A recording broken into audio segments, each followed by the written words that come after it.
আল্লাহ আল্লাহ আল্লাহ বহুত ভালো রাখছে ভাই আমি 6-2-তেই দুর্বল হয়ে গেছি নইলে তো একদম না আজকে 5 বছরের শোনো যেদিন থেকে দিলেন টিউশন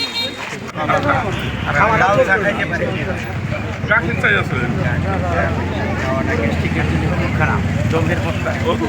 80টা তেলে 20 বছর থাকলাম আপনাদের সাথে একসাথে মহব্বত একটা হয়ে গেছে এখন আমার ফিল হয় যদি ইন্ডিয়া খেলাইছি বাঘ করে আমার বাড়ি আসা খারাপ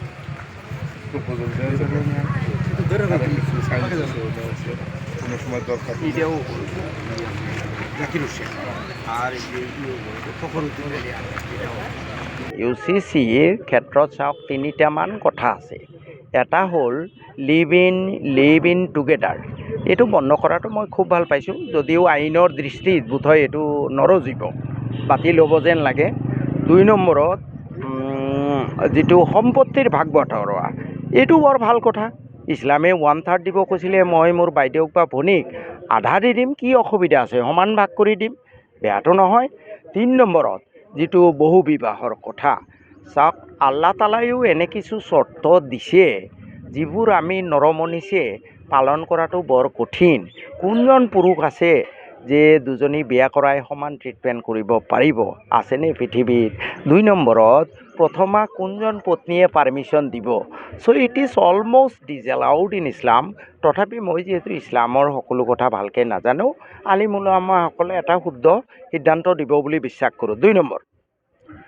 আজি এইবোৰ হ'ল মানে অলপ ছাইডত থকা বস্তু মূল বস্তু ইছলামৰ আমি গুৰুত্ব দিছোঁনে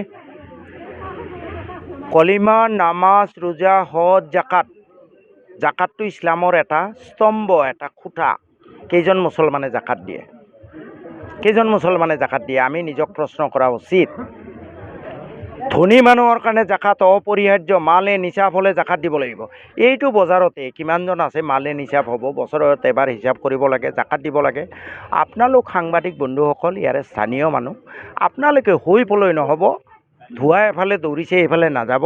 অলপ সমাজখনৰ পৰিৱৰ্তনৰ কাৰণে কিছুমান কথা ৰেজ কৰক জাকাত দিব লাগে আমাৰ মানে শিক্ষাত আটাইতকৈ গুৰুত্ব দিব লাগে এই উচ্ছেদ কৰিব কিবা কৰিব এইবোৰ হ'ল বোলে চিলনীয়ে কাণ ল'লে কাণটো নোচোৱাকৈ চিলনী পিছে দৌৰা এইবোৰ দৰকাৰ নাই আৰু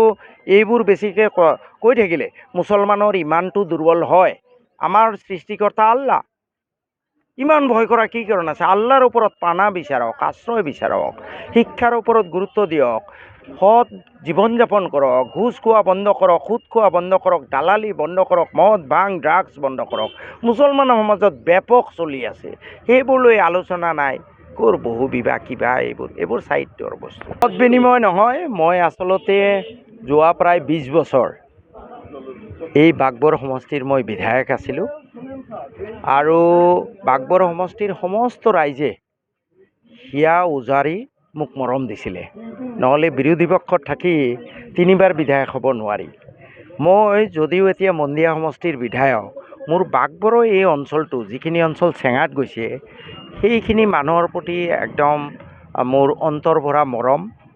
সদায় মনত দুখ লাগে এই জাগাখিনি এৰি গৈ আৰু সেইকাৰণে কালি শপত আছে শপত লোৱাৰ পূৰ্বে মই মোৰ আন্তৰিক আপোন মানুহবোৰৰ ওচৰত দোৱা ল'ব আহিছোঁ দেখা কৰিব আহিছোঁ আৰু এটা বাৰ্তা দিব খুজিছোঁ যে মই যদিও এতিয়া বেলেগ সমষ্টিৰ বিধায়ক এই অঞ্চলৰ পুৰণা বাঘবৰৰ মানুহখিনিয়ে যাতে কেতিয়াও তেনেকুৱা নাভাবে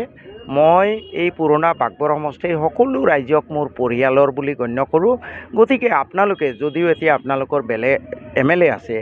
যদিহে কেতিয়াবা প্ৰয়োজন হয় কোনোবা বিপদে আপদে মোক নিজৰ পৰিয়ালৰ ককাই ভাই হিচাপে গণ্য কৰি যোগাযোগ কৰিবলৈ যাতে আপোনালোকে অকণো কুণ্ঠাবোধ নকৰে সেই অনুৰোধ জনালোঁ আৰু ময়ো আল্লাহ তালাই যিমান দিন জীয়াই ৰাখে আজি দুনিয়াখনে মোক চিনি পায় কিন্তু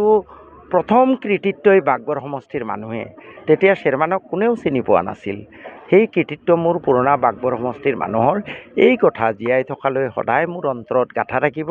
আৰু এইবাৰে লাষ্ট নহয় কালি যিহেতু শপত আছে সেইকাৰণে মই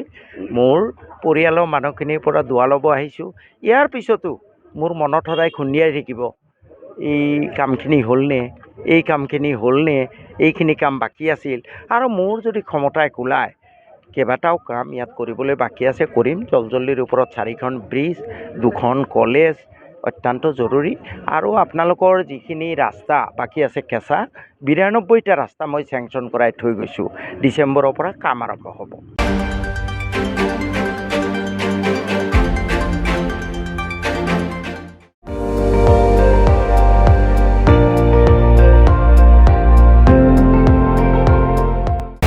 আপুনি চাই আছে ND24,